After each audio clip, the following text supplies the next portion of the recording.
தத்துவம் கமழும் கோட்டை பட்டினம் ராவுத்தரப்பா வலியுல்லா, திருமலை ராயன் பட்டினம் திகழும் அப்துல் ரஹ்மான் வலியுல்லா, அப்துல் கரீம் வலியுல்லா,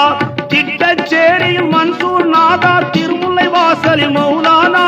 தும்படை காட்டை வாழும் வண்ண கலங்கிய புலவர் ஒலியுல்லா, தொண்டில் திகழும் குத்துபு ஜமானாம் செய்து அபூபக்கர் ஒலியுல்லா, தன்மையில் சிறந்த அபிராமம் திகழ் நெய்னார் முகமது ஒலியுல்லா. தமிழகத்து தர்காக்களை பார்த்து வருவோம், தூய வழி காட்ட சொல்லி கேட்டு